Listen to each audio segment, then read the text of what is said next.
And a warm welcome to the program. Happy Independence Day to all Nigerians. I'm Melinda Akinlami. Our focus is on the Northwest today, but first, our top stories. As part of his Independence Day broadcast, President Bola Tinubu has promised to convene a 30-day national youth conference to address challenges and opportunities confronting young people.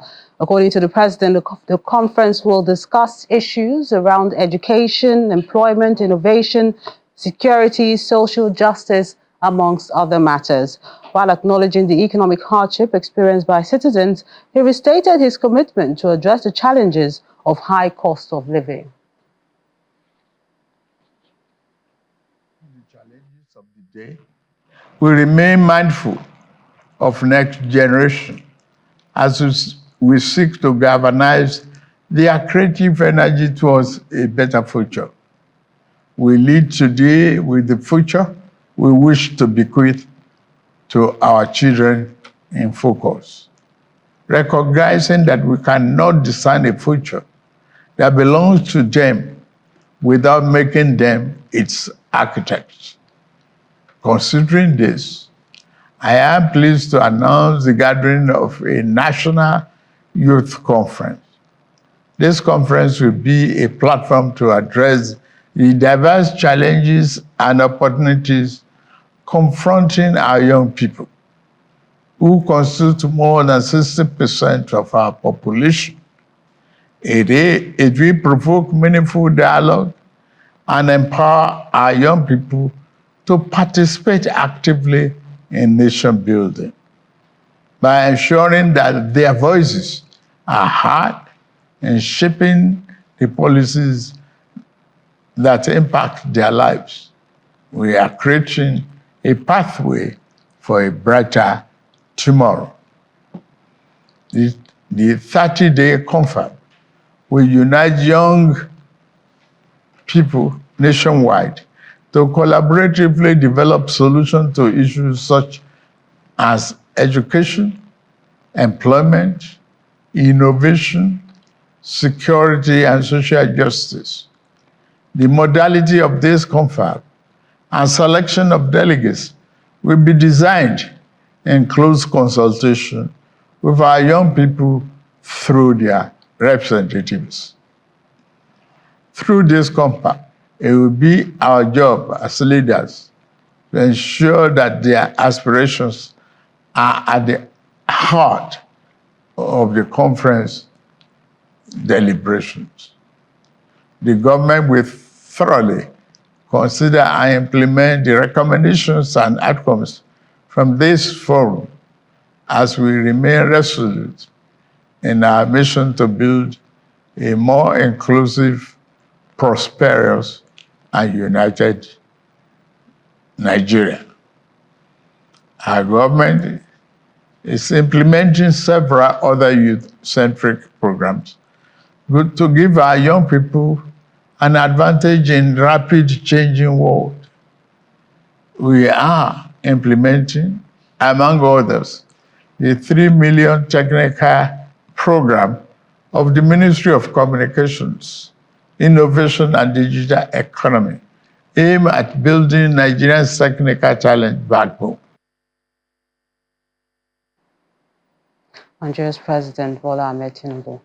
The convener of the platform, Pastor Poju Oyemade, believes it's essential to unlock Nigeria's potential.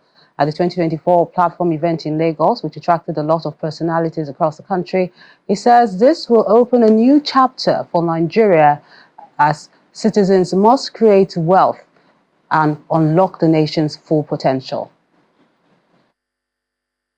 When we talk about unlocking the capital within a nation or an organization, that is, we recognize that the solution to a nation or organization doesn't lie outside that organization or nation, but lies within it. And I must say that in this country, we have unlocked the capital in certain things. We've unlocked the capital, let's say, in entertainment. We are beginning to unlock the capital that is contained in fashion, all right? Years ago, people will not wear certain clothes. They might look down on it. But I just want to close by saying something, and that's where I knew the power of this thing. Recently, we had a conference in London, and the hotel where we used, which was Intercontinental Hotel, I was wearing an Ashoke trousers with a blazer and a white shirt. And I was in the elevator on my way to the conference center. And there were two American couples, and they looked fairly wealthy. And the man looked at me, both of them. They said, "Where did you get these trousers? Where did you get these trousers? We want these." I found it difficult to tell him exactly where I got it, because I would have had to say, we went into the market and then because he didn't understand. He said, "So which designer, where did you get this pair? Where did you get this?" I just kept saying, "Well, I bought it, I bought it. All right? Because I couldn't go into the details of how we produce Ashoke and all of that. But he wasn't interested in the designer wears on the streets of London. He was interested in what we brought out from Africa in a way that could be appreciated by the world. And so if we are going to grow, wealth, we have to learn how to unlock the capital that lies within a nation.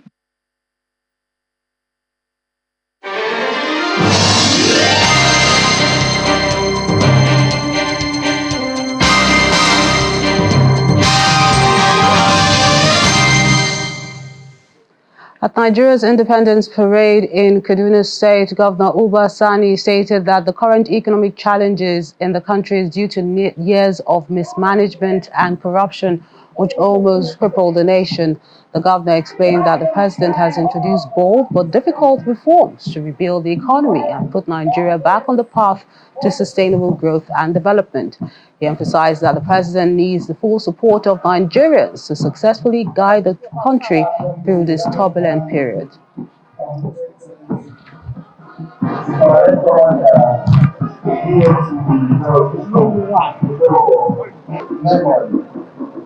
We are here at the Independence Stadium to witness the independence. Today reminds us not only of our sovereignty, but the courage and resilience that defines us as a people.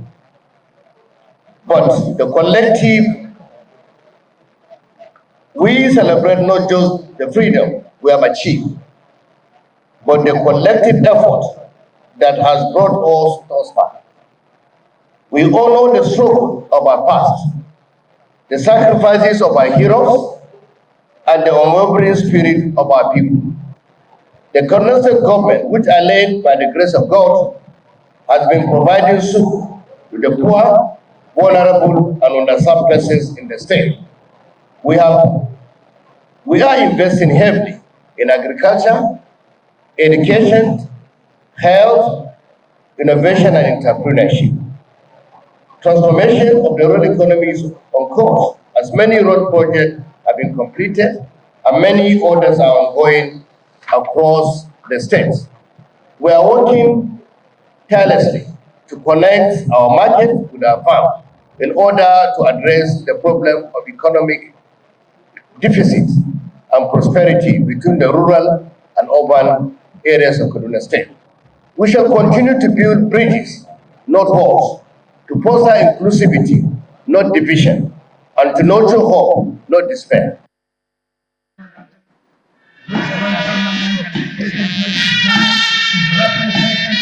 As the Independence Parade is taking place now in Kano State, and the governor, Mr. Abba Yusuf, encouraged Nigerians not to give up regardless of the economic challenges.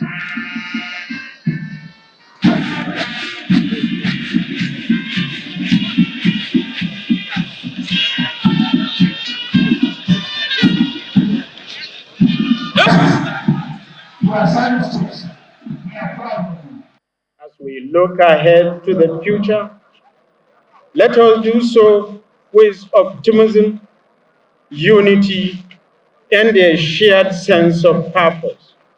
Let us draw inspiration from our past achievements, learn from our challenges, and march forward with courage and conviction.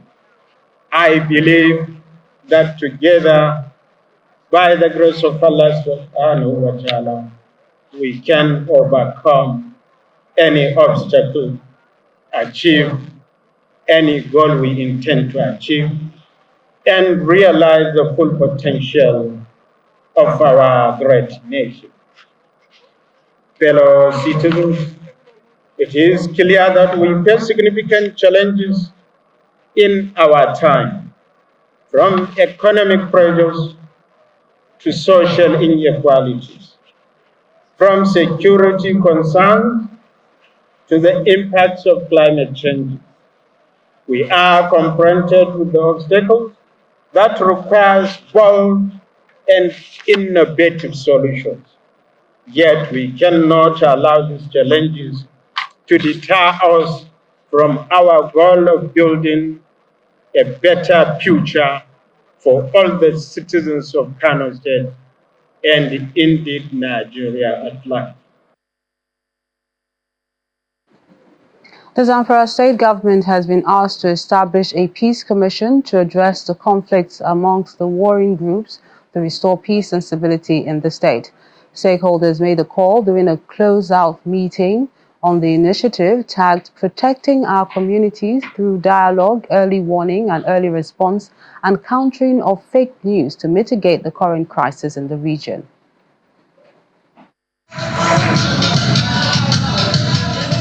This event has brought together traditional rulers, members of the All Farmers Association, Mieti Allah Cattle Breeders Association, civil society organizations, women, youth, and the media. And with this, we would like to have a few minutes. The goal is to discuss ways to strengthen community dialogue as a powerful tool for resolving violent conflicts among residents of Zamfara State and also promoting peaceful coexistence. Musa Umar, the executive director of Voluntary Aid Initiative, speaks about the success of peace dialogue in resolving conflict and how it has reduced the burden on security agencies as well as traditional rulers. This is a committee where it was established about 10 years ago, but at this moment, we cannot really find any members of this committee, and we believe if this committee can be revived, they have a very key role to play in terms of farmers, herders, conflict in the state. The secretary to the Zamfara state government, Abubakar Nakwada, is represented by Lawal Hussein, the permanent secretary of cabinet affairs. He discusses the state government's ongoing effort to address banditry and restore peace in the state. Is the formation of the Security Trust Fund Board of Trustees, which we are sworn in some months back, and I want to assure you that plans are now on the pipeline to also, conduct a fundraising event, during which we expect the financial resources required to, complement, the lean resources from the government side to prosecute this relentless struggle against banditry and other, another crimes would be realized.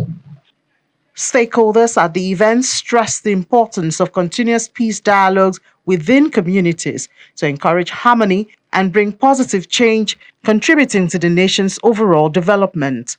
Together, the new foundation, the Kaduna Center for Peace Building and Voluntary Aid Initiative have worked tirelessly to bring about positive change. We have facilitated open dialogue through different engagement at the community, had series of radio programs with different stakeholders in peace building, conducted capacity building workshops, and championed inclusive decision-making process that have empowered the locals from all implementing communities to become active agents of positive change in the space of peace building. When we talk about dialogues, we know that in the responsibilities of what dialogue is the responsibility of the community to find the solution by themselves. When we talk about social, it's such a very complicated because it deals with mind and emotional concentration. The Protecting Our Communities initiative is praised by participants for helping to resolve many conflicts within the communities. They call for its continuation to ensure lasting peace in the state. Welcome back. The Zamfara state government has intensified efforts in routine polio immunization with a house-to-house vaccination campaign extending to religious centers and schools. The state government says it will ensure no child is left out of the ongoing polio vaccination exercise to maintain and sustain its current status of zero polio case in the last 1 year. The Commissioner for Health, Dr. Aisha Anka, made this known while going round several local government areas to supervise the polio vaccination campaign. Polio routine immunization in Zamfara State is a public health initiative to protect children from polio, which can cause paralysis or even death. Like many other states in Nigeria, Zamfara has stepped up efforts to make sure every child under 5 years of age gets vaccinated against polio. The campaign focuses on reaching all children, including those in remote areas, by visiting communities, religious centers, and schools to prevent the return of the polio virus. Special teams are those who are going to religious institutions like Islamia school, like churches. So these ones, they are the special schools, IDP camps also. So they are going there to immunize large number of people with polio vaccines. Zamfara's Commissioner for Health, Aisha Anka, visited Gusau and Bungudu local government areas to oversee the vaccination drive. She stated that Governor Dauda Lawal's administration is dedicated to the well-being of the people, which is why they are running a strong polio vaccination campaign and supporting the health sector. According to her, this success comes from the joint efforts of the Zamfara State Ministry of Health, local health authorities, international health organizations like the World Health Organization, and other partners. Quality health services is a right of a citizen, not a privilege. That's why we're here to ensure that no child is left out. Both those that have been immunized before and those that are zero dose, we want to ensure that everybody is immunized. Dr. Yusuf Abubakar, Director of Public Health, said they are using house-to-house teams and special units to vaccinate children at religious centers, schools, and internally displaced persons camps. During any outbreak round of polio campaigns, there is usually that activity of house-to-house mobilization. There's that activity of SSM where community will be mobilized, sensitized, and then our team of house-to-house mobilizers will go to the house-to-house and begin to mobilize all those children that are eligible for immunization. Governor Dauda Lawal has declared a state of emergency in the health sector to improve the health of residents. The ongoing polio vaccination campaign is part of his efforts to achieve this goal. Still on health, the World Health Organization, WHO, has insisted on digital healthcare services, especially at the primary healthcare level, for better service delivery. The Jigawa State Coordinator for the organization, Dr. Bello Unuwa, disclosed this during the flag-off ceremony of the health facilities and digitization in Jigawa State. Our correspondent Sadiq Ilasu has this report. Officials of the World Health Organization, healthcare workers, and government officials gathered at the Ahmad Bello Hall in Dutse, the state capital of Jigawa, for the flag-off of the health facilities digitization. The WHO and partners are collaborating with the Jigawa state government to achieve universal health coverage in the state. Among the activities this year will include the revitalization of primary health care centers across the 27 local government areas of the state, which include perimeter fencing, provision of staff housing, solar water supply, and solar power supply to the hospital, provision of hospital equipments, human resource for health for those hospitals, essential drugs and commodities, and as well as generating demand from the immediate community of the hospital. The organization believes that digitization of primary health facilities is key to improving services in local communities. In recent years, Your Excellency, globally and nationally both, the health sector is facing a lot of crises and a lot of challenges, which we as partners in state commit and agree that the only way to push the health sector resilience forward is through primary healthcare revitalization and digitalization.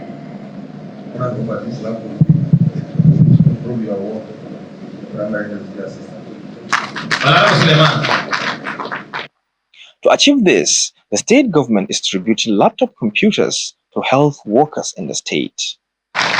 The distribution of laptops to 291 health information technicians across the 291 health facilities spread all over the 27 local government areas in Jigawa State is a clear demonstration of our commitment to the strengthening of our health system by equipping our health workers with the necessary tools. In particular, this will ensure that data management and quality assurance become integral part of our health system. Meanwhile, the state government has also flagged off the distribution of mobile veterinary clinics across the 27 local government areas of the state. That this veterinary department are strengthened by the provision of 5 motorcycles in each of the local government to ensure that, and these motorcycles are well kitted, provided with all the necessary equipment to provide veterinary services to the Fulani in each of the local government free of service. The digitization efforts are expected to significantly improve healthcare delivery across Jigawa State. Sadiq Ilyasu, Channels Television News. The Kebbi State Governor, Nasir Idris, has appealed to the federal government for quick intervention and supervision of federal roads to prevent frequent bridge collapses caused by flooding. He made the plea while inspecting a collapsed bridge along the Kuchi-Koko Road. The bridge, which connects Kebbi, Sokoto and Zamfara states, was destroyed by flooding from nearby rivers, cutting off 2 communities in Kebbi and Sokoto state.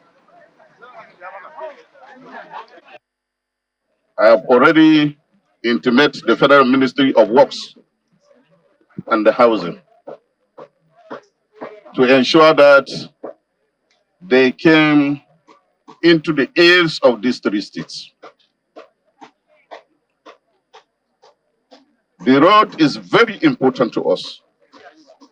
The ease of communication, transportation has broken down because of the collapse of the bridge. When you look at cars that are coming from Zamfara, Sokoto, and Kebbi State cannot pass through this place. And I want to employ the Federal Ministry of Works to always direct their state offices, because we cannot say that it was this plot that washed away this bridge. Maybe the bridge has problem and they are not inspecting the bridges. So I want to employ all of them to be alive to their own responsibility, because if they are doing the needful, I don't think we will find ourselves into this problem. Meanwhile, in Sokoto State, residents continue to grapple with the effect of flood, which ravaged 22 out of the 23 local government areas. The state government is also appealing to the federal government to come to its aid. Addressing a news conference in Abuja, the State Commissioner for Information and Orientation, Mr. Sambo Bello Danchandi, said the state requires the support of the federal government and other well-meaning Nigerians to cushion the effect of the flood, which destroyed several farmlands and rendered many residents homeless. That's the program today. Thank you so much for watching. I'm Melinda Akinlami, wishing everyone a happy Independence Day.